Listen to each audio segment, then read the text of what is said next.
여러분 안녕하세요. 네, 반갑습니다. 귀한 하나님께 드리는 예배의 자리에 또 하나님 말씀 나눌 수 있도록 기회를 주셔서 감사합니다.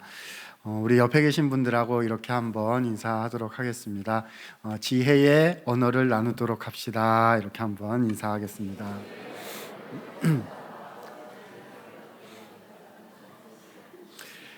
네, 분위기가 좋으신데요. 네, 제가 신학교에서 우리 후학들에게 성경 말씀 가르치는 일을 하고 있는데요. 그래서 초대를 받아서 교회에 방문해서 또 특강이나 설교를 하게 되는 경우가 종종 있습니다. 이렇게 교회에 가보게 되면 이제 느낌이 있어요. 이렇게 와서 제 마음에 닿는 그런 분위기들이 있는데, 우리 새순교회 성도님들은 이미 지혜가 많이 있으신 분들 같으세요. 그렇지요? 네, 아멘을 많이 해주셨습니다. 지혜가 뭘까요? 우리 목사님 소개해 주신 것처럼 저는 구약 성경에 나오는 지혜에 대한 말씀을 공부하고 전공을 한 사람이에요. 아마 저는 지혜가 별로 없어서 이쪽을 공부하게 하신 게 아닐까 이런 생각을 하는데요. 우리가 가정과, 이번에 주제가 가정, 천국과 같은 그런 우리의 가정으로 살아내자라는 그런 주제이고요.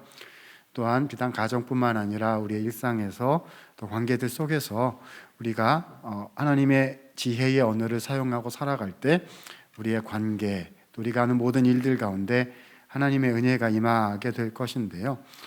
그렇다면 우리가 어떻게 해야 지혜로운 언어를 사용할 수가 있는 것일까요? 다시 말해서 성경이 말하는 지혜란 과연 무엇일까요? 하는 것들을 오늘 우리 잠언 말씀을 기초로 해서 좀 생각해 보고 싶습니다. 저는 성경을 공부한 사람이고요. 그래서 오늘 무슨 말씀 드릴 수 있을까요? 성경 말씀 드릴 수 있을 것 같아요. 사실 우리가 교회 밖에 나가면 세상에서 지혜라고 이야기하는 참 많은 것들이 있습니다. 그때 지혜란 뭘 말하는 거죠?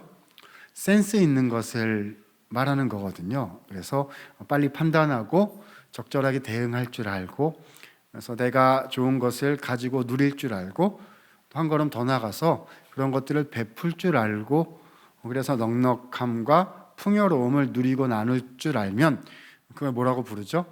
지혜다라고 부릅니다. 그런데 세상에서 말하는 그 지혜만 생각하려면요, 우리는 어쩌면 오늘 금요일 저녁에 이런 늦은 시간에 특강을 듣지는 않으셔도 될지도 모르겠어요. 유튜브나 아니면 세상의 이 사회의 많은 책들이나 하는 것들을 보게 되면 어떻게 센스 있게 살아갈 수 있을지, 어떻게 유익이 되는 판단을 할 수 있을지, 어떻게 인간관계를 할 수 있을지, 어쩌면 우리가 그냥 교회에서 이야기하는 것보다 훨씬 더 실제적이고 유용한 것들을 교회 밖에서 배울 수 있을 수도 있을 것 같습니다. 그런데 우리가 성경에서 말하는 지혜는 그런 센스 있는 삶, 일상에서 유용한 어떤 팁들보다도 훨씬 깊이 있는 지혜를, 그러니까 어떤 지혜일까요? 하나님께서 주시는 우리 신앙 안에 있는 하늘의 지혜를 말씀하시는 것일 거고요. 그 지혜가 우리에게 세상이 알려주기보다 더 귀하고 더 깊이 있고 더 풍요로운 것들을 우리에게 알려주시는 것이 아니겠습니까? 그래서 오늘 우리는 어디에 나오는 지혜요? 하나님 말씀에서 약속하고 계신 그 지혜를 한번 생각해 보고요. 그러면 어떻게 우리는 그 지혜를 우리의 일상에서 주님께서 주신 우리의 가정 공동체에서, 특별히 또 우리의 후손들과 또 자녀들을 위하여, 또 넓게는 우리 교회 공동체 안에서, 또 더 넓게는 우리가 우리의 일상에서 만나는 사람들을 향해서 어떻게 지혜의 언어를 사용하여 하나님의 축복을 우리의 삶 속에, 하나님이 주시는 복을 우리 삶 속에 누릴 수 있을지 한번 생각해 보고 싶습니다. 저는 성경 말씀 오늘 중심으로 말씀드릴 건데 괜찮겠지요? 네. 자, 우리 화면에 준비를 했습니다. 화면 쭉 보면서 설명드릴 거고요. 이 화면이 쭉 계속 넘어갈 것인데 저거 다 적거나 기억하지 못하셔도 괜찮아요. 내용을 교회에 드렸기 때문에 원하시는 분들은 우리 목사님들이나 이렇게 사무실에 가셔서 그 자료 주세요. 그러면 그 내용 드릴 수 있도록 그렇게 교회 말씀 드릴 테니까 편하게 보아주시고, 하나님 오늘 저에게 하나님의 지혜 언어에 대한 한 가지 가르침 주시면 좋겠습니다. 이런 마음으로 들어주시면 좋겠어요. 괜찮겠지요? 네, 자 화면 보시면서 쭉 한번 살펴보도록 하겠습니다. 자, 맨 처음은 좀 빨리 가도록 할게요. 여러분, 구약 성경이 총 몇 권으로 되어 있지요? 39권으로 되어 있고요. 신약 성경은 27권. 어떻게 외우죠? 그렇군요. 여기는 지혜가 있으신 구구단을 외자 39, 27 더하면 66. 저는 그렇게 외웠는데요. 그렇죠? 39권입니다. 그런데 이 구약 성경 39권을 저기 나오는 표처럼 분류해 보면 금방 외울 수가 있어요.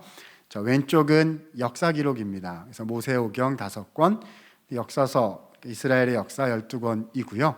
창조부터 시작해서 포로 후기까지 소위 과거 역사를 기록하고 있어요. 자, 맨 오른쪽 기둥에 가서 보시면 또 5권 12권, 그 왼쪽 기둥도 5권 12권에서 17권, 과거 역사가 17권이고요. 오른쪽에 보면 미래에 대한 예언을 말하는 선지서 말씀이 또 몇 권이죠? 17권이에요. 그래서 기둥이 똑같아요. 대선지서 5권, 소선지서 12권, 그래서 17권, 미래에 대한 말씀들이 되겠죠. 자, 그런데 가운데에 5권짜리가 있는데요. 자, 뭐라고 부르죠? 시가서라고 부릅니다. 욥기, 시편, 잠언, 전도, 아가서. 저 시가서는요, 과거도 아니고 미래도 아니고 뭐죠? 현재에 관한 말씀들이에요. 우리가 일상에서 부딪히는 고난에 대한 것들, 삶의 이슈에 대한 것들, 주님이 주신 삶의 현장의 기쁨, 그다음 우리가 거기에서 만나는 이슈들을 시가서에서 자세히 다루어 주고 있습니다. 그래서 과거, 현재, 미래 이렇게 해볼 수가 있겠죠. 와, 우리는 구약 성경 39권을 3분 만에 정리를 했습니다. 저렇게 되는구나 라고 금방 생각하실 수 있을 거예요. 그런데 오늘 우리가 본문으로 읽은 잠언은 어디에 속할까요? 가운데 나와 있는 시가서 부분에 속해요. 그래서 삶의 현장에 대한 이야기다 생각해 주시면 되겠습니다. 오늘 우리가 살펴보고 있는 지혜 언어, 그리고 우리의 가정과 또 주님이 주신 우리의 공동체와 삶의 현장 이야기가 그냥 어떻게 책에만 나오는 이론적인 게 아니라 뭐지요? 우리의 삶의 이야기들이기도 하니까요. 이 시가서에 하나님께서 충분히 다루어 주셨다 할 수가 있겠습니다. 다음 화면 보면은요. 자, 이 시가서 5권 중에 지혜서라고 말씀하는 책이 3권이 있습니다. 뭘까요? 욥기, 잠언. 어떻게 그렇게 잘 아세요? 네, 너무 훌륭하십니다. 네, 화면에 있는데요. 네. 이 3권을 지혜서라고 말하고 어떤 분들은 아가서까지 붙여서 얘기하긴 하는데요. 저는 욥기, 잠언, 전도서를 지혜서로 부를 수 있다고 생각을 합니다. 자, 이 3권이 지혜서라고 불리우는 이유는 뭘까요? 이 3권에 어떤 단어가 많이 나오기 때문이죠? 지혜라는 단어가 많이 나오기 때문입니다. 자, 그 지혜의 핵심은요, 우리의 삶의 현장에서 중간에 있어요. 여호와를 무엇하려고 하는 것? 경외하려고 하는 것. 그래서 이 지혜의 핵심이 뭐죠? 오늘 이따가도 나올 건데 하나님을, 여호와를 두려워하는 것, 하나님을 경외하는 것, 이것이 하나님 백성으로서 우리의 삶의 실천이다라고 할 수가 있겠습니다. 자, 다음 화면 볼까요? 자, 그런데 이 지혜서의 의미를 우리가 좀 살펴볼 필요가 있습니다. 여러분, 성경에서는요, 하나님의 백성이 되는 방법을 소개해 주시기도 하지만 이제 그게 가장 중요하죠. 다시 말해서 구원받는 방법, 어떻게 하나님 백성이 될 수 있고 구원받을 수 있는가를 제일 중요하게 설명하세요. 자, 그런데 그것만 말씀하실까요? 아니면 구원받은 이후에 어떻게 살아야 하는지까지도 말씀하실까요? 전자입니까? 후자입니까? 당연히 후자죠. 그러니까 건지셨기 때문에 건짐 받은 사람답게 살아가게 하시는 것이 하나님의 뜻이니까요. 그래서 구원받은 주님의 백성들은 실제로 어떻게 살아가는지를 성경에서 많이 다루어 주세요. 그런데 이런 삶의 문제를 다루는 말씀을 크게 두 부분으로 우리가 이해할 수가 있습니다. 첫 번째는 저 화면에 있어요. 어떤 영역이죠? 율법이라는 영역이 있습니다. 율법은 대표적으로 뭘 생각하시면 될까요? 10가지 삶의 원리 뭐죠? 십계명이 되겠죠. 그래서 하나님의 계명을 그대로 순종하면서 우리는 살아야 합니다. 그런데요, 이 율법은 어떤 특징이 있냐 하면 율법을 이렇게 우리가 듣게 되면 둘 중에 하나의 결과가 반드시 나오게 돼요. 뭘까요? 순종했던지 아니면 불순종했던지 둘 중에 하나가 되는 거예요. 도둑질 하지 말라 하셨으면 도둑질을 했던지 안 했던지 둘 중에 하나지 중간은 없거든요. 명확한 결과가 나옵니다. 자, 그런데요, 하나님의 백성은 어떻게 살아가는가에 대해서 주신 또 다른 영역이 하나 있어요. 이 십계명 같은 율법과 되게 비슷한데 근데 조금 다른 영역이 하나가 있습니다. 자, 두 번째 영역이 뭐죠? 지혜라는 영역이 있습니다. 잠언이 오늘 우리가 읽은 잠언, 전도서, 욥기 이런 말씀들이 바로 지혜의 영역이다라고 이해해 주시면 되는 거죠. 자, 예를 한번 들어보도록 할게요. 자, 잠언 말씀에 보면 이런 구절이 있습니다. 너는 이웃집에 자주 다니지 말아라. 그러면 그 사람이 너를 싫어할까 두려우니라 라는 말씀이 있어요. 자, 이웃집에 자주 가라는 거예요? 가지 말라는 거예요? 이웃집에 자주 가지 말라는 말씀이에요. 자, 그런데 이 말씀을 우리가 딱 받았을 때 그냥 기계적으로 순종해야 된다고 생각하면 어떻게 하셔야죠? 앞으로 친구는 다 끊겠다 이렇게 생각하셔야 되잖아요. 목회 방침으로 이걸 받았다 그러면 어떻게 해야 되죠? 신방 금지 이렇게 해야 되고요. 교제 금지 이렇게 해야 될 거 아니겠습니까? 여러분, 이 말씀이 그런 뜻일까요? 아닐까요? 아니죠. 과하게 누군가를 자주 찾아가게 되면 싫어할 수도 있다라는 말씀이에요. 그러니까 우리가 이 말씀을 잘 판단해서 사용해야 되는 그런 말씀이기도 한 거죠.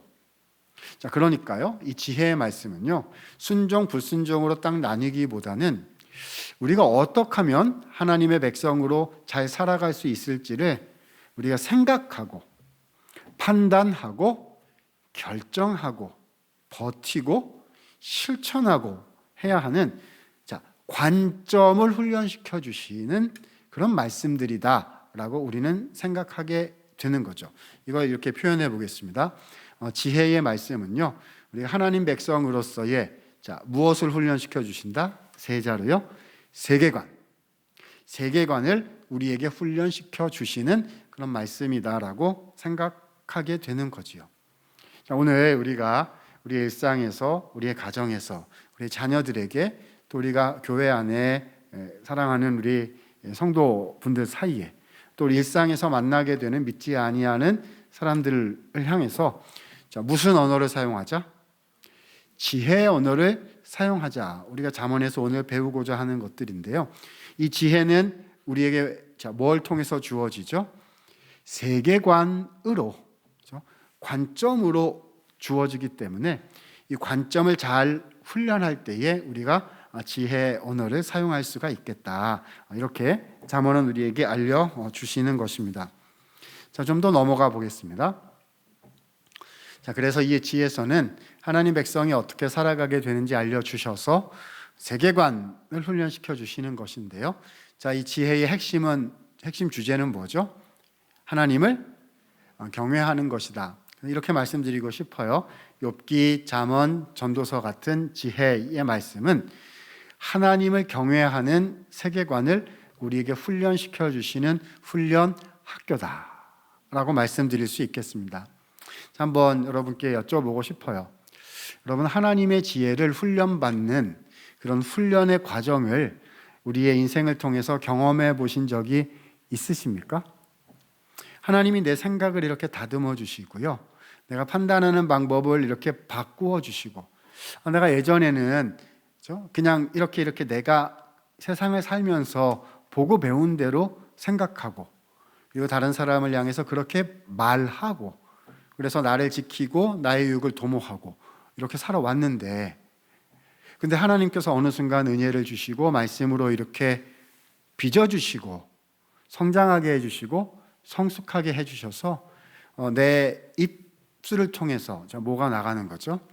하나님의 은혜가 나가고, 때로는 하나님의 교훈이 나가고, 때로는 하나님의 적절한 조언이 나가고, 때로는 하나님의 의로운 판단이 내 입을 통해서 나갈 수 있고, 하나님 저의 생각과 저의 판단을 훈련시켜 주셔서 제가 가장 적절한 지혜로운 사람이 되고 그 지혜를 나눌 수 있고 그렇게 표현할 수 있는 사람이 되게 해 주십시오. 그런 훈련의 과정을 거치신 경험이 있으십니까?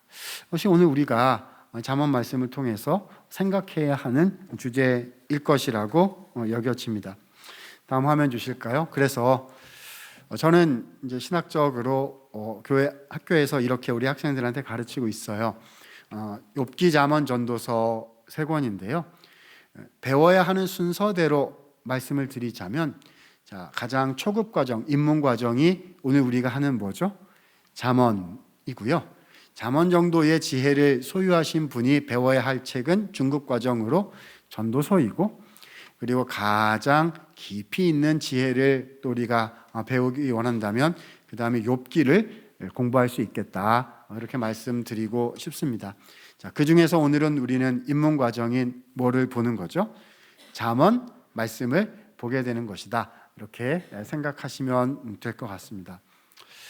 와, 특강을 한다 그래서 진짜 봤더니 저 사람이 학교에서 왔다고 하더니 진짜 강의를 하는구나, 이 밤에 내가 강의를 듣겠구나, 이렇게 생각하시고 끝날 때 시험을 보려는가 이렇게 생각하실 수 있을 것 같은데요. 여러분 그렇게 생각 안 하셔도 되고, 저는 시험 같은 거 저 학교에서 좀 무서운 사람이거든요. 그래서 눈을 부릅뜨고 너네가 이렇게 졸업해서 너희가 목회를 할 수 있겠느냐, 학교에 1년 더 남거라, 이러거든요. 그게 무슨 뜻이죠? F를 주겠다는 말이거든요. 마음에 안 들면 F를 주겠다 이러는데요.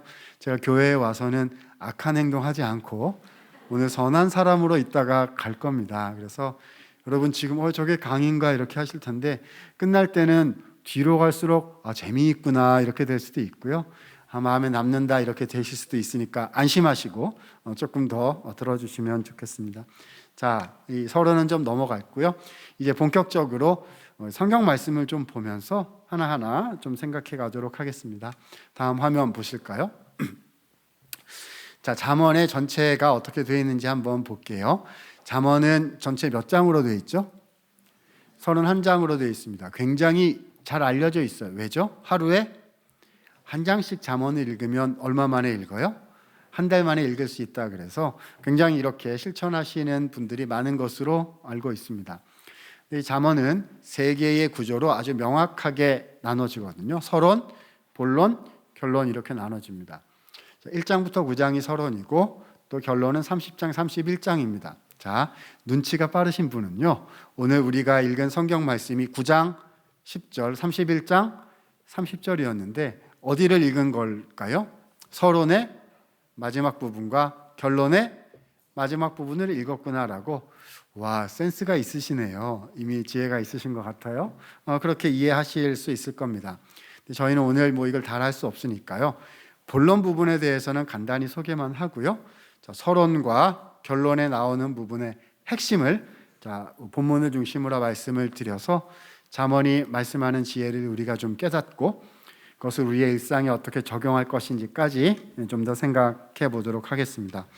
자, 본론 부분부터 한번 보도록 할게요. 다음 화면 주십시오. 네, 그냥 엔터 치셔서 끝까지 내려주시면 됩니다. 자, 잠언 10장부터 29장이 본론인데요. 이 부분을 우리는 뭐라고 부르냐 하면, 자, 무슨 모음집? 개별잠언 모음집이라 불러요. 말이 어려운데 개별잠언이란 뭐냐 하면요, 속담이라고 생각하시면 됩니다. 속담 아시죠? 통찰을 전달해 주는 짧은 경구 형식의 글귀를 속담 혹은 격언이라고 부르잖아요. 한국말에도 속담이 있어요. 예를 들면 뭐 있을까요? 발 없는 말이 천리 간다. 백지장도 맞들면 낫다. 그렇죠? 통찰을 주는 말씀들이에요. 그래서 잠언 중간 부분에는요, 우리의 일상생활에 대한 짧은 경구들이 모여 있다. 그러니까 속담집 형태의 본문들이다 이렇게 생각하시면 돼요. 그래서 삶의 굉장히 다양한 주제들을 우리에게 다루어 주세요. 뭐 언어 생활도 나오고 재정 생활도 나오고 인간관계도 나오고 가정 생활도 굉장히 다양한 주제들이 나와요. 자, 예를 한번 들어보도록 하겠습니다. 다음 화면 잠언 10장 19절 말씀 보면은 다음 화면 주셔요. 네, 여기 나오는 말씀, 자, 다 같이 한번 읽어보도록 하겠습니다. 시작. 말이 많으면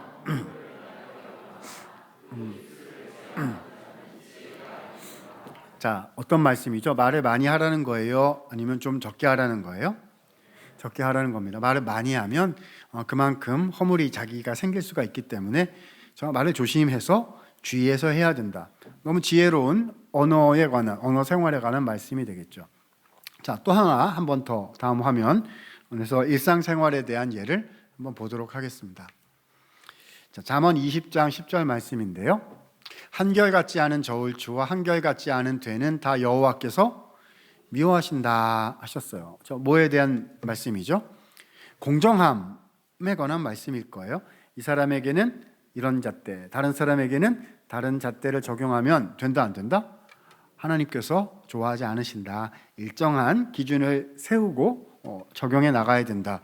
우리의 삶에 굉장히 중요한 공정, 또 경제생활, 또 직장생활, 사회생활에 관한 말씀이 되겠죠. 자, 그런데 여러분 한번 질문 드려볼게요.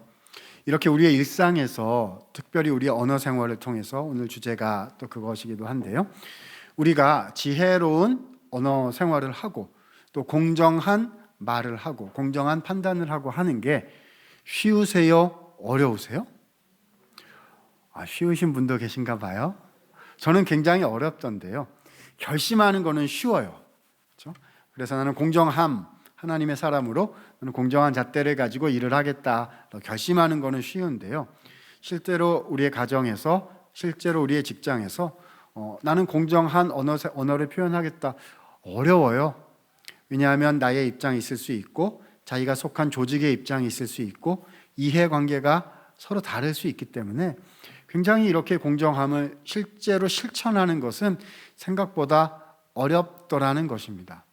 자, 그러면 한번 다 생각해 보시죠. 우리의 일상에서 이런 하나님의 기준들을 실천하는 것이 어렵다면 하지 말아야 될까요? 아니면 그래도 잘하려고 노력해야 될까요? 하지 마요. 그렇죠? 난 하나님의 백성인데 다 포기하고 나는 주일날 교회에서만 이렇게 잘할게요. 집에 가서는 아무렇게나 하고 직장에서도 아무렇게나 하고 안 믿는 분들 그러서는 안 될 거잖아요. 더 어려워도 더 잘해야 되는 것 아니겠습니까? 평생을 살아오면서 어떻게 지혜의 언어를 그거 힘들어요. 그러다가 속병 나갔어요. 하고 싶은 대로 말하는 게 속이 후련해요. 그럴 수도 있죠. 근데 우리가 거기에서 딱 멈춘다면 우리는 하나님의 백성으로 살아간다기보다 안 믿는 분들과 그냥 같을 수도 있잖아요. 어떻게 하는 것이 하나님의 지혜를 행할 수가 있는 비결일까요? 그래서 이 10장부터 29장은요 우리의 일상을 향한 교훈들이 굉장히 많은데 이 일상에 관한 교훈들을 실천하기가 쉽더라 아니면 어렵더라? 어렵더라는 거예요. 근데 어려워도 잘 해야 되지 않겠습니까? 그러면 어떻게 해야 될까요? 다음 화면 주세요. 그래서 하나님께서는요 이 본론에 나오는 이 하나님의 말씀들을 잘 실천할 수 있도록 훈련 받을 수 있는 기회를 먼저 주고 계십니다. 자, 바로 1장부터 9장 앞에 나오는 서론으로서의 앞에 나오는 9개 장을 우리가 여기서 생각해야 되는 거예요. 그래서 1장부터 저 위에 타이틀이 이제 잘 안 보이는데 1장부터 9장이라고 써놓은 거거든요. 잠언 1장부터 9장 말씀은 10장부터 29장을 위한 준비 단계다라고 말씀드릴 수가 있겠어요. 마치 우리 남자 청년들이 군대 가면 자, 어디에 먼저 가죠? 신병 훈련소에 가서 기초를 배우고요. 직장에 들어가게 되면 신입사원 교육을 받고 직무교육을 받지요. 기초훈련을 먼저 받는 거예요. 마찬가지입니다. 하나님께서 우리에게 주신 삶에서 또 우리의 언어 생활에서 하나님의 지혜를 활용하기 위해서는 1장부터 9장의 내용을 먼저 훈련받는 것이 필요하다 해서 앞에 9장을 서론으로 먼저 주셨다. 이렇게 이해하게 되는 겁니다. 자, 그러면 1장부터 9장의 그 내용의 핵심이 뭘까요? 여러분, 저 같은 사람을 부르신 이유가 그런 핵심을 정리해서 간단히 알려드리기 위해서 저를 부르신 것 아닐까요? 그래서 두 번째 줄에 잠언 1장부터 9장의 핵심을 한마디로 요약해 보았습니다. 자, 두 번째 줄 같이 한번 읽도록 하겠습니다. 시작. 반드시, 우리 옆에 계신 분에게 이렇게 한번 인사할까요? 반드시 지혜를 얻으세요. 이렇게 인사하겠습니다.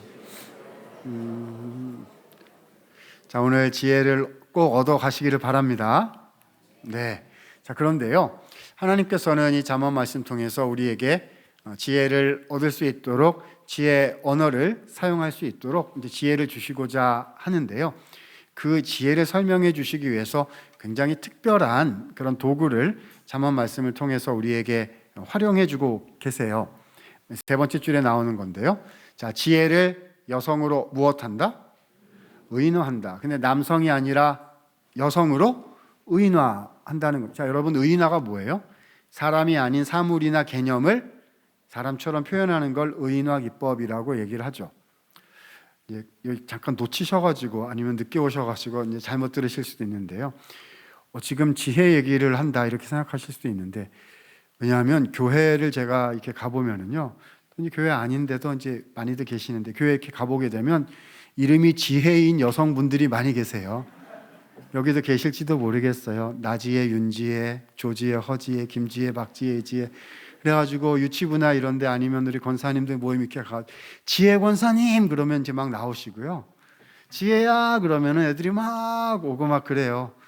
여러분, 제가 오늘 말씀드리는 의인화된 지혜는 사람 이름 지혜를 말하는 게 아니고요. 어떤 지혜죠? 하나님께서 주시는 하늘의 지혜를 얘기하는 거예요. 그러니까 사람 지혜 얘기하는 거 아닙니다. 그러면 지혜를 여성으로 의인화했다는 게 뭘까요? 자, 여러분, 지혜라는 단어는요, 히브리 성경 원어로, 성경 구약 성경의 원어로 호크마라는 말인데요.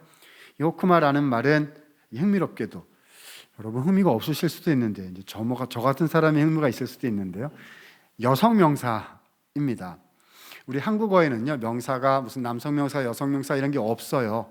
그런데 외국 언어에 보면 그 명사에 남성 명사, 여성 명사 이런 게 있어가지고 여성 명사는 반드시 여성형 대명사로 받아야 되는 그런 외국 언어들이 있습니다.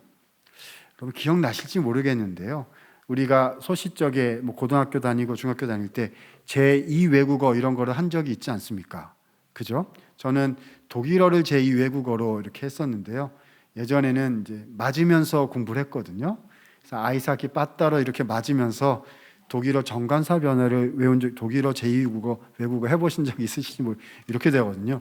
데어데스 댐덴 디 데어데어디 다스데스 댐다스 디 데어덴 디 야 뭐 이래가지고요, 엄청 맞으면서 배워가지고 아직도 생각이 나요.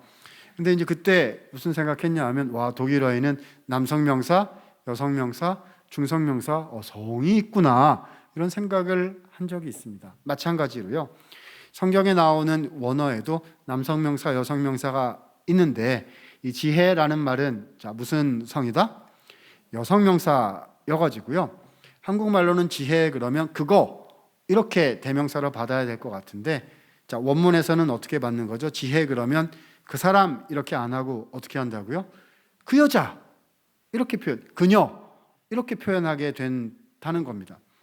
그래서요, 여러분, 이 잠언에서는 굉장히 특이한 현상이 하나 벌어지게 됩니다. 아마 우리 성도님들 또 우리 청년 여러분께서 다 거의 아실 텐데요, 이 잠언 읽어보면 주로 아버지가 아들에게 교훈을 베푸는 형태로 말씀의 커뮤니케이션이 진행이 됩니다. 이런 거죠. 내 아들아 지혜를 얻으라. 내 아들아 아버지의 법도와 어머니의 말씀을 떠나지 말라. 내 아들아 my son. 이 잠언이 주로 말씀하시는 방식이거든요. 아버지가 아들에게 교훈을 전달하는 형태예요. 자, 그런데 어떻게 되는 거죠? 아들아 뭘 얻어라? 반드시 뭘 얻어라? 지혜를 얻어라 한 다음에 그것을 얻어라 이렇게 대명사로 표현할 때 그것 이렇게 못하고 뭐라고 표현해야 된다고요? 그 여자를 얻어라 라고 표현하게 된다는 거예요. 와, 이게 웬일입니까? 아버지가 아들에게 어떤 여자를 소개해주는 특별한 맥락으로 이 말씀이 표현이 되게 된다는 거지요. 자, 예를 한번 들어보도록 하겠습니다. 다음 화면 주시면, 자, 이 여성으로 지혜를 의인화하는 대표적인 케이스들이 잠언 4장 5절 이하에 나타나고 있어요. 자, 화면에 보시는 것은 우리 개역개정 한글 번역 성경의 말씀을 제가 올려놓았는데요. 자, 성경 원문의 뉘앙스를 좀 더 확 살려서 제가 표현을 해보겠습니다. 한번 들어보세요. 아들아, 지혜를 얻으라, 명철을 얻으라. 아버지가 아들에게 하시는 말씀입니다. 지혜가 제일이니 지혜를 얻도록 하여라. 아버지가 아들에게 하시는 말씀이에요. 그런데 그 다음에 어떻게 되느냐? 자, 우리말로는 그를 높이라 이렇게 되어 있는데요. 원문의 뉘앙스를 살리면 어떻게 되죠? 아들아, 그 여자를 높여라. 그러면 그 여자가 너를 높이 들어줄 것이다. 자, 마지막 클라이막스 한번 볼까요? 아들아, 그녀를 품도록 해라.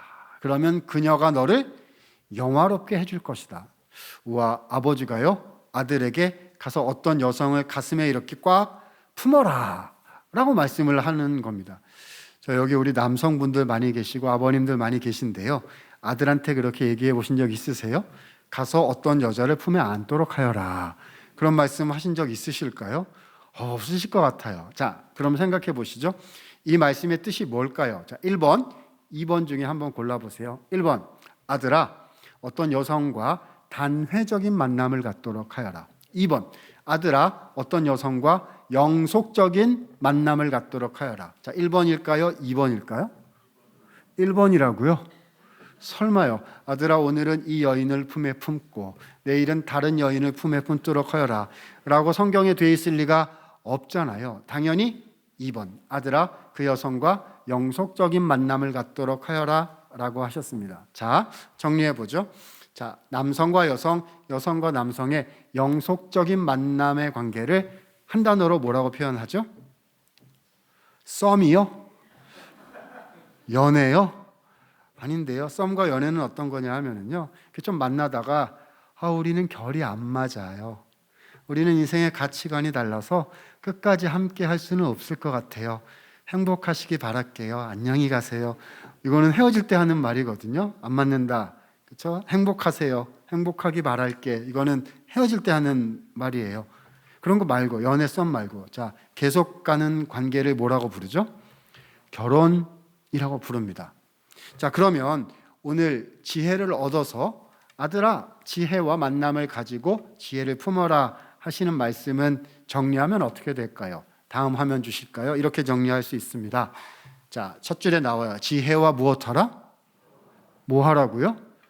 자, 옆에 계신 분에게 축복하겠습니다. 지혜와 결혼하세요. 이렇게 축복하겠습니다. 자, 늦게 들어오신 분들은 또 어안이 벙벙하셔서 저는 결혼을 했는데요, 지혜 자매님과 결혼을 또 하란 말입니까? 막 이러시면 안 되세요. 그렇죠? 또 여성분은 저 어떻게 여자랑 결혼, 이런 거 아니고요. 우리 여성분이든 남성분이든 결혼하신 분이든 안 하신 분이든 하나님이 주시는 지혜와 마치 무엇한 것처럼, 결혼한 것처럼 평생을 살아가야 된다는 거예요. 그러니까 지혜를 나의 영원한 동반자로 삼아서 하나님의 지혜를 손에 꽉 잡고 미우나 고우나 시작을 했으니 끝까지 누구와 함께? 하나님이 주시는 하늘의 지혜와 함께 인생을 경주해 나가야 한다는 거죠. 결혼해야 된다는 거예요. 자, 여러분 한번 여쭤볼게요. 하나님이 주시는 하늘의 지혜와 결혼하셨습니까? 저는요, 연애해 봤어요. 제가 장기간 지혜와 연애를 했는데 최근 들어서 결이 안 맞는 것 같아서, 그렇죠? 저와 가치관이 달라서요, 그렇게 살아서는 인생 망할 것 같아가지고요, 잠깐 헤어졌어요. 제가 좋아하긴 해요, 그분을. 근데 같이 살긴 어려운 것 같아. 행복하기 바랄게. 이렇게 하고 헤어져 계시지는 않으신가요? 살다가 어려움에 부딪혀서 성경이 가르치는 지혜로 말하고 판단하고 살아서는 안 될 것 같아서, 못 견딜 것 같아서, 버티지 못할 것 같아서 저 그냥 교회 나오는 것으로 충분해요. 이렇게 성경 말씀 듣고 주일 교회 와가지고 위로받고 결단하는 것으로 충분해요. 근데 삶에서는 그거보다는 제가 세상에서 배운 방식이 더 유용하더이다. 그죠? 와, 양다리는 제일 나쁜 거거든요. 저 차라리 그쪽으로 이렇게 한쪽으로 가는 것이 나은데, 한쪽에는 주님의 지혜, 한쪽에는 세상의 지혜. 그죠? 설교 말씀 들을 때는 하나님의 그대로 말해야지. 근데 이제 인생 살아보니까 그게 아니거든요. 그러니까 때로 이렇게 말할 때는 세상의 것으로 말하고, 그것이 세상을 살아가는 지혜가 아닌가. 결혼하셨습니까? 결혼하셨습니까? 하나님의 백성으로 살아가고 계십니까? 이게 잠언이 우리에게 던지는 질문이에요. 자, 여러분, 그래서 이 결혼하는 게 쉬울까요? 어려울까요? 어려워요. 지혜와 썸 타는 거, 하나님의 지혜 썸 타는 거 우리 다 해봤을 거예요. 말씀에 한번 큰 은혜 받고, 수련회 가서 한번 큰 은혜 받고, 저 한번 결단하고 이렇게 해가지고 근데 그게 결혼이 안 되고 흔들리는 경우가 많더라는 거죠. 자, 그러면요, 이 하나님의 지혜와 결혼하는 방법이 있어요. 무엇이 지혜와 결혼하는 방법이 될 수 있을까요? 우리가 읽은 첫 번째 본문 말씀인 잠언 9장 10절, 잘 아시는 그런 암송도 하시는 구절일 겁니다. 자, 같이 한번 읽어보겠습니다. 9장 10절 시작. 여호와를 경외하는 것이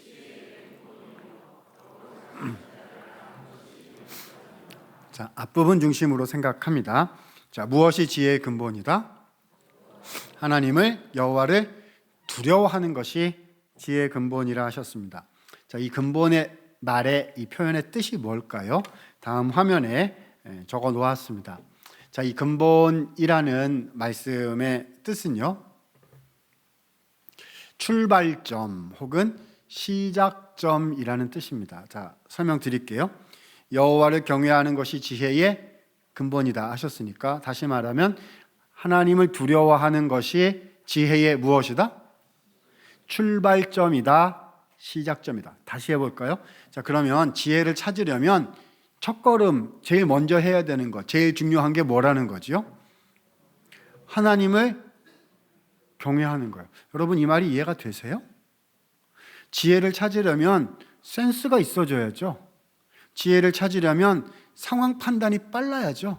사사사사사사삭 해서 소리 안 나게 가장 먼저 바로 가장 유익한 말을 하고 대응을 하는 것, 이게 세상이 말하는 지혜인데요, 성경은 다르게 말씀하시는 거예요. 진짜 지혜로운 결정을 하려면 뭘 하면 된다는 거죠? 뭐부터 해야 된다는, 뭐가 제일 중요하다는 거죠? 하나님을 두려워하는 거예요. 이런 말씀일 겁니다. 여러분, 인생을 살면서 우리가 가정에서, 직장에서 말을 하고 결정을 할 때요, 우리 앞에 이렇게 옵션들이 놓여 있는 거예요. 선택지들이 몇 개 있는 겁니다. 그러면 우리가 그동안의 경험치로 인해서 금방 알게 돼요. 이 경우에 내가 이렇게 하면, 자, 내가 1번을 선택하면 나한테 100이 오겠구나.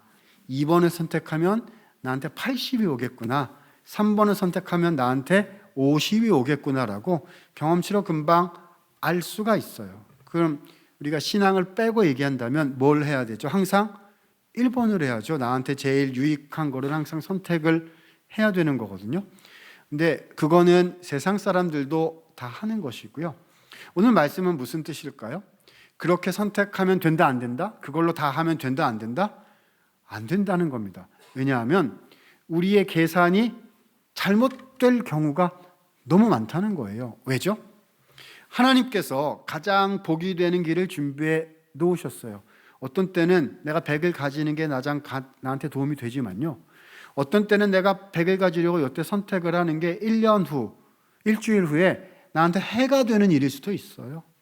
그렇죠? 더 안 좋아지는 일일 수도 있거든요. 누가 다 아세요? 주님이 다 아시고 하나님이 가장 선한 길을 우리를 위해서 예비해 놓으셨잖아요. 여러분 믿으시지요? 주님이 가장 선한 길로 우리를 이끌고 가고 계시다는 거 믿으시지요? 그러니까 우리가 우리 마음대로 다 할 수가 없는 거예요. 때로는 세상이 우리를 유혹하기도 하고, 때로는 우리의 경험이 부족해서 잘못 계산하기도 하고, 때로는 우리의 욕심이 섞여 들어가기도 하고요. 그렇죠? 잘못된 것들이 막 이렇게 들어가가지고 정말 가장 유익한 선택을 하지 못하도록 이렇게 헷갈리게 만든다는 겁니다. 그러면 하나님의 방법은 뭘까요? 자, 계산은 일단 해야죠. 100이다, 80이다, 50이다. 계산은 할 수 있어야 되겠죠. 그게 우리도 가져야 되는 기본적인 센스니까요. 근데 계산을 하신 후에 맨 마지막에 가장 중요한 그 판단을 기도 가운데 하고, 그리고 우리가 말하고 실천해야 된다는 거죠. 그 판단 기준이 뭐죠? 주님이 세 가지 중에 100과 80과 50을 얻는 이 세 가지 언어 중에, 이 세 가지 초이스 중에 제가 무엇을 해야 하나님을 두려워할 수 있는 사람이 될 수 있겠습니까? 세상이 두려운 것이 아니고, 결과가 두려운 것이 아니고, 누구를 두려워하는? 하나님을 높이고 하나님을 존귀하게 하고 하나님의 마음에 합한, 하나님, 제가 어떻게 그런 표현을 여기서, 그런 언어를, 그리고 그런 결정을 할 수 있겠습니까?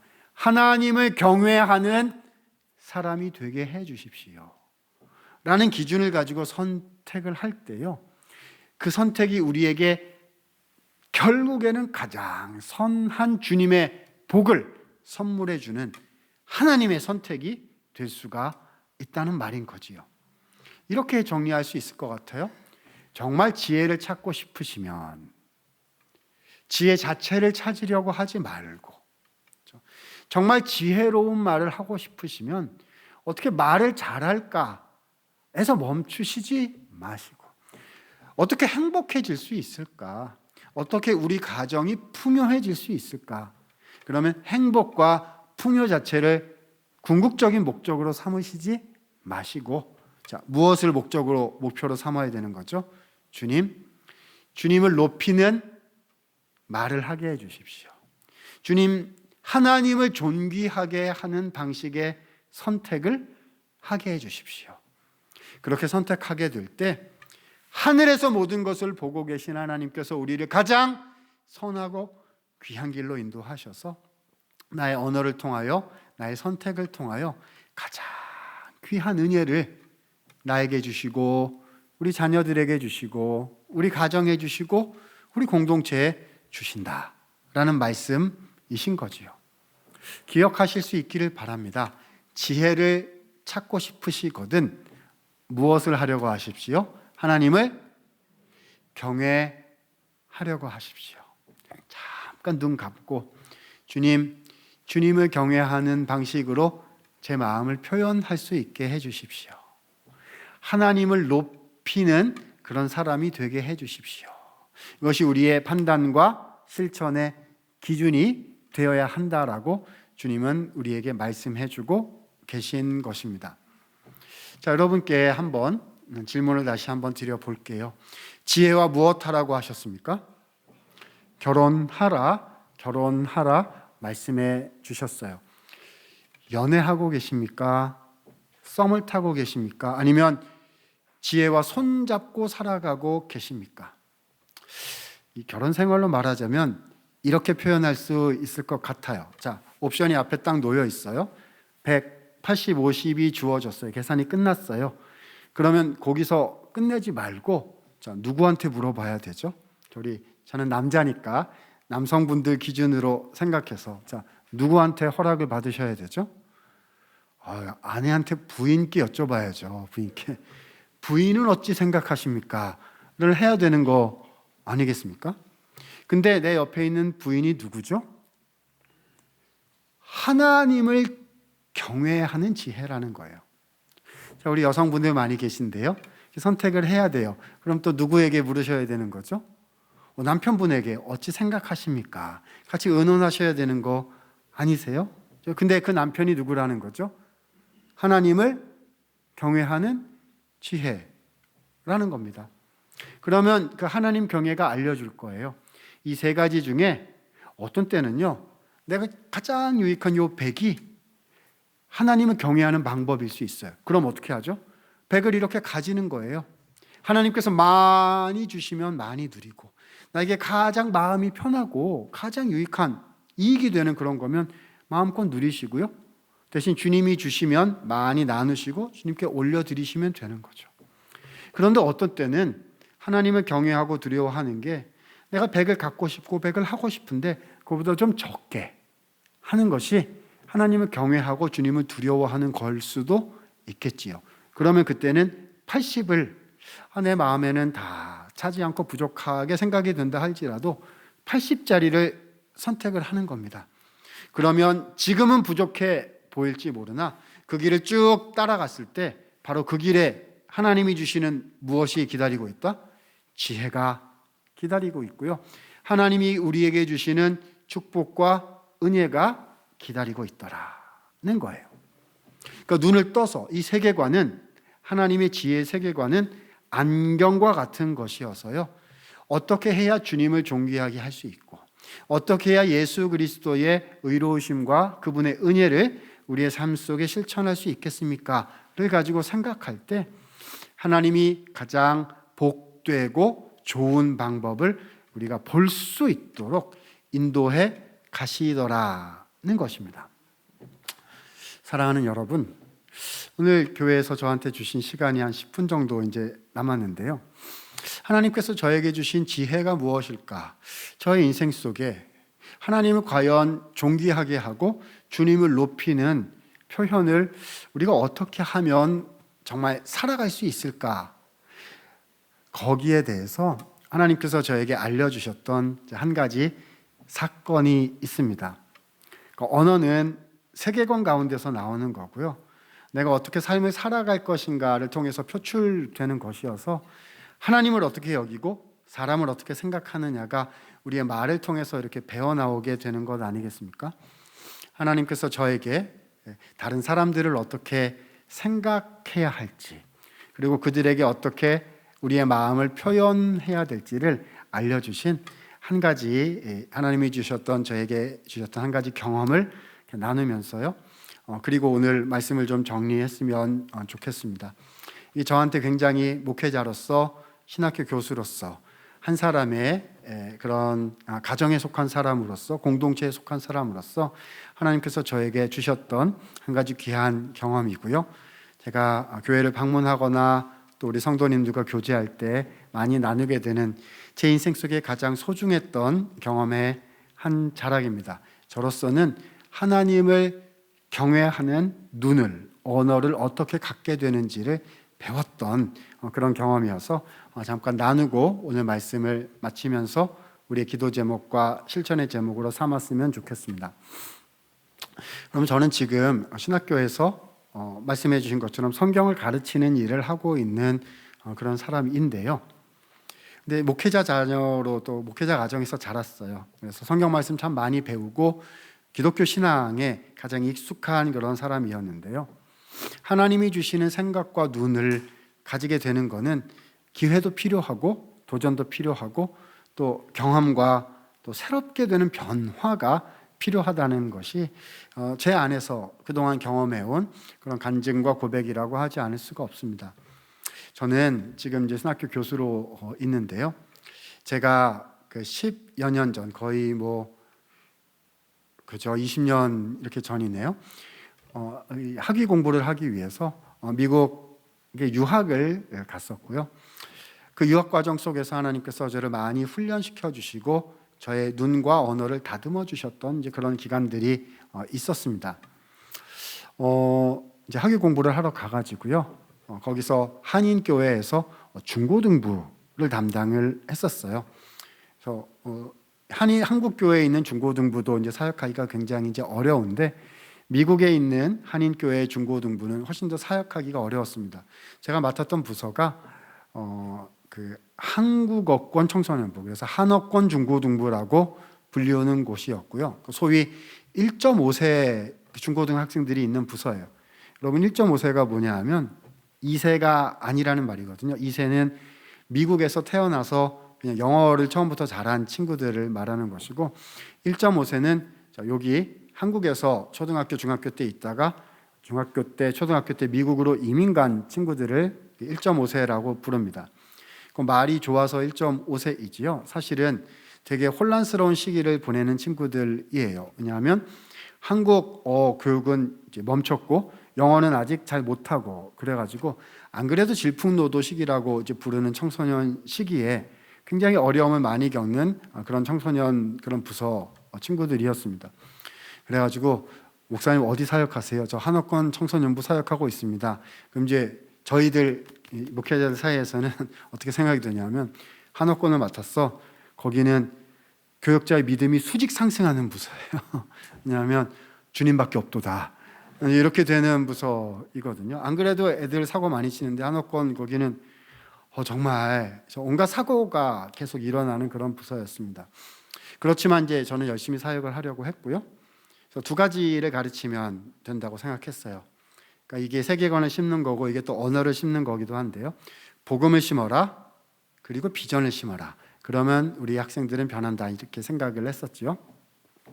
그래서 한 번은 비전 수련회, 비전 스쿨이라는 이름을 붙여서 비전 캠프라는 이름을 붙여서 2박 3일 학생들과 수련회를 갔었습니다. 수련회 핵심 교육 내용이 이거였어요. 그러니까 생각을 심고 세계관을 심으면 그것이 언어로 나오고 그것이 이루어진다라고 이제 믿었기 때문에 이 언어를 사용을 한 거죠. 그러니까 이게 우리가 사용해야 되는 언어인데, 근데 이제 이게 제가 부족했던 것인데, 제가 사용했던 학생들을 향해서 우리 자녀들을 향해서 베풀었던 언어는 이것이었습니다. 30년이 지나면 너희는 모두 주님께서 존귀하게 쓰시는 주님의 일꾼이 될 것이다. 그러니까 이걸 믿어라. 30년 안에 존귀한 주님의 일꾼이 된다. 얼마나 멋진 언어입니까? 그런데 이제 제 속마음은 사실은 그게 아니었고요. 제 속마음의 진짜 언어. 그러니까 이제 요거는 제가 속마음으로 결혼했던 언어는 뭐였냐 하면 이거였어요. 이것들아 정신 좀 차려라. 이게 제 마음의 언어였습니다. 이게 제가 굉장히 지금은 이렇게 이제 자비롭게 이렇게 웃고 있지만요. 제가 소위 이렇게 세게 나가는 이런 것도 학생들한테 많이 했거든요. 야, 너가 그렇게 되겠냐? 예배를 그런 식으로 드려서 되겠냐? 이렇게 해가지고 좀 막 이렇게 하는 약간 파쇼 기질도 좀 있었고 이제 젊었을 때 그럴 수 있잖아요. 그렇죠? 이제 이거 문제도 많이 일으키고 막 이러니까요. 그러지 말았으면 좋겠. 근데 수련의 주제를 이것들아 그거 잡을 수는 없잖아요. 그러니까 교회 말로 좋게 표현해서 30년 지나면 좋은 일꾼이 될 것이다 인 건데 실제로는 이것들아 정신 좀 차리고 제발 학교 좀 가라. 제발 교회 좀 나와. 너네가 인간이냐? 그렇죠? 하나님 말씀대로 변화 좀 되거라 이것들아. 이제 이게 제 마음이었던 거죠. 근데 이제 그렇게 표현을 못 하니까 그냥 교회에서 많이 쓰는 말로 존귀한 일꾼이 될 줄로 믿습니다. 이렇게 했던 거죠. 수련회가 은혜 가운데 진행이 됐고 마지막 날 저녁 제가 설교할 타이밍이 차례가 됐어요. 설교 원고를 거기에는 이제 제 마음과는 약간 다른. 그러니까 예배 시간 딱 내려가면 온갖 사고 친 것들이 쭉 앉아 있을 거거든요. 지난번에 사고 친 놈, 다음번에 사고 칠 게 보이는 놈, 제 마음에 멍들게 한 놈 쫙 있어요. 쫙 있습니다. 그런데 이제 걔네들한테 설교 원고는 이제 제 마음과는 약간 거리가 있는 이런 용어인 거죠. 주님이 너희를 쓰실 것이다. 이게 설교 원고는 되게 멋있어요. 아마 학교에 냈으면 A+를 받았을 겁니다. 주님, 내가 여기 있사오니 나를 보내시고 우리를 보내소서 쫙 다 돼 있었습니다. 그래서 기도까지 준비 기도까지 마치고 이제 설교를 하러 내려가려고 하는데 하나님께서 갑자기 제 마음에 이렇게 물으시는 것 같았습니다. 김 목사야 하나만 묻자. 예, 주님 말씀하시죠. 너가 오늘 니네 애들한테 30년 안에 내가 너네 애들 존귀하게 사용할 거라고 너가 설교할 거라면서 주님 믿습니다. 역사하여 주시옵소서. 그래 하나만 묻자. 너 네가 설교할 내용 진짜로 그대로 될 거라고 믿느냐? 라고 물으셨어요. 너무 당황스러웠어요. 저 이렇게 축복하는 말을 하는 게 제가 하는 일이거든요. 제 마음과는 달라도 축복하는 말을 해야죠. 근데 주님이 그게 아니라고 하신 것 같았습니다. 김 목사야 좀 묻자. 예 주님.